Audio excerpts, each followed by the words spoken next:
From Edgar Wright, the man who worked on the Ant-Man script for nearly a decade and helmed great cult classics such as the Cornetto trilogy and Scott Pilgrim vs. the World. But due to creative differences with Marvel, Edgar Wright left the director's chair to be replaced by this man, Peyton Reed, the director of that Bring It On movie starring Kirsten Dunst.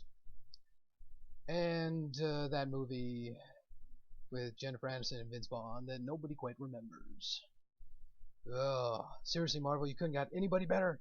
Now, due to those creative differences, we have a story that is one part origin, one part heist movie, and one part Honey, I Shrunk the Kids.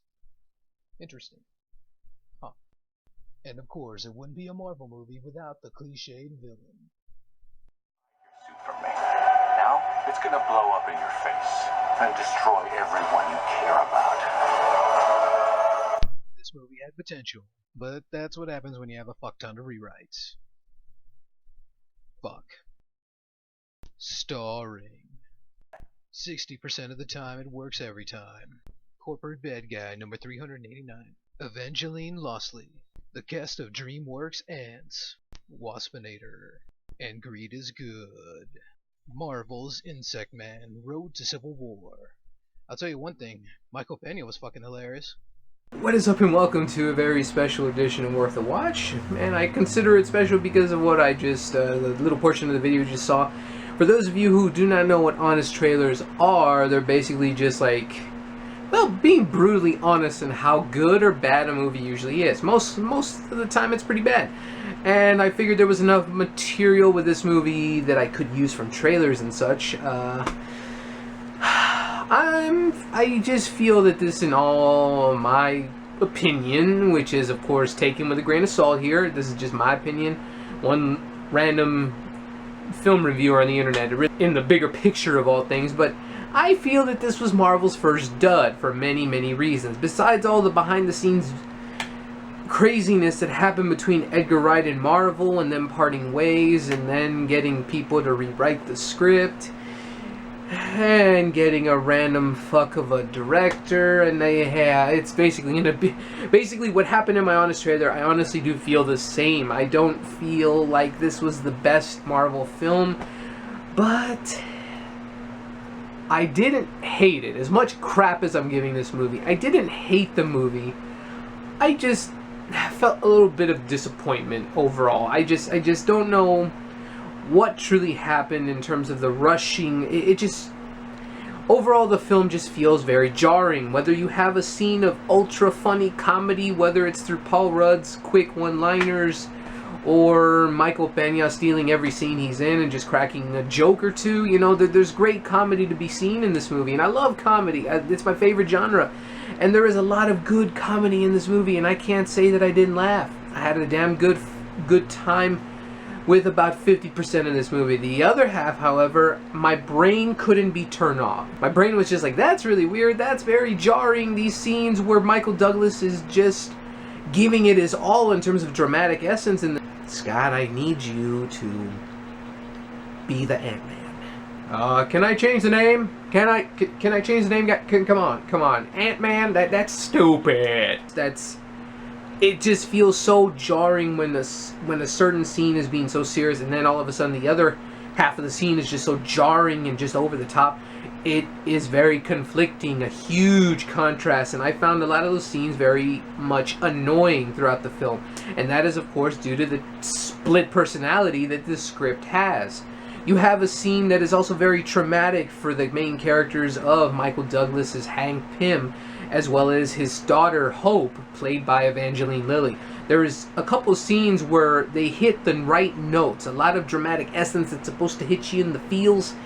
And then there's a few scenes where, again, the jarring sensation of contrast comes in, where, again, Evangeline Lilly is just giving it her all, being very dramatic, and then there's like little to no reaction from Michael Douglas. Or vice versa, there's a huge heavy scene that Michael Douglas is giving, and Evangeline Lilly overdoes it and just gets very pissed off for no reason. The interaction doesn't match the situation.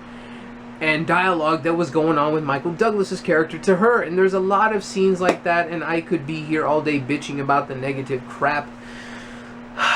But that is the main stuff I found a huge problem. The tonal shifts are like a damn roller coaster. I feel pretty much divided on the whole thing. I don't want to say this is a shit film, because there was a lot of interesting ideas thanks to Edgar Wright. There is a lot of great action scenes. There is a lot of great elements to the story, especially near the end when it came to the whole quantum realm. I won't spoil anything for you here, but the whole quantum realm stuff was very interesting and very sad, but crazy in its own scientific way because of a situation that happens in this film.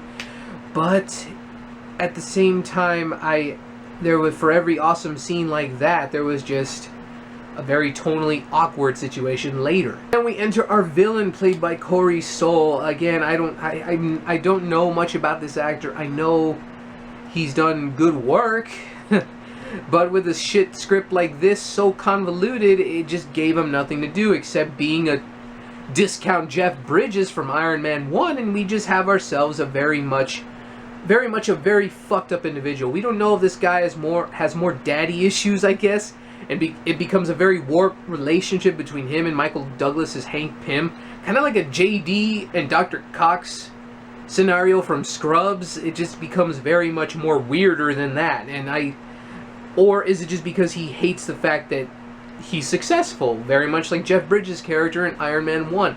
He hates the fact that Tony Stark is successful, and he hates the fact that he got everything and he's barely getting the little scraps and whatnot of the success, even though he's pretty smart himself. This is the type of conflict I feel with this movie, because for every awesome scene, as I've already said, there is a couple more really jarring, awkward scenes that just didn't mesh with me. I feel that, as I stated in the Honest Trailer homage, this is part origin story, which was okay, but it was also very slow dealing with the stuff that happened between the earlier years of S.H.I.E.L.D. that are mentioned, and then also, of course, Scott Lang's character, played by Paul Rudd. It's simple enough, but at the same time, it's boring, and it's very much slowed down. And then when things pick up, again, tonal shift, just up and down, up and down. Then we also have part adventure heist movie, where things get interesting just a little bit more, and I enjoyed that part of the film as well. And then it becomes part Honey, I Shrunk the Kids, which is cool, and a battle action situation with shrinking and regrowing and whatnot, just turning into the size of an ant and everything. That's all great, but it feels so out of place as well. And again, Edgar Wright was the man to do this. I can sit here and think what could have been. I'm not going to be that fanboy to just completely shit on the movie because they parted ways with the director. I'm dissecting this movie because I enjoy Marvel movies. I want to have fun, and for the most part, I just had a disappointing feeling throughout this entire film. I wish I had more fun with this movie, but I can't say it's a complete, utter failure, because again, I had some good laughs. I had some fun moments with this movie, and Paul Rudd definitely gives it his all, and I very much enjoyed him as Ant-Man. Michael Douglas is Hank Pym. He owns that role too. Evangeline Lilly, I definitely can't wait. There's teases to what her character will be later on, and for those of you who are Marvel fans, you'll probably already know. And the villain is crap. You know, we all know this at this point. Hopefully Michael Biehn will be back. I definitely love seeing him. And why the fuck was T.I. in this movie?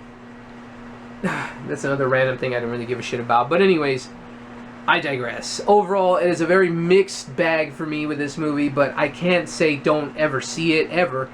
I definitely recommend checking it out if you're still a Marvel fan. If you're interested, I still say see it if you've yet to see it. But overall, it's just how I feel, and it's a very mixed bag of emotions for me. So I hope you all enjoyed that Honest Trailer homage, and I hope you all enjoyed this very mixed review overall. So don't forget to let me know what your thoughts on the movie in the comments down below. Don't forget to like, subscribe, and all that other good stuff in between. So until next time, I'm Anthony Flores with Worth a Watch, and keep going to the movies.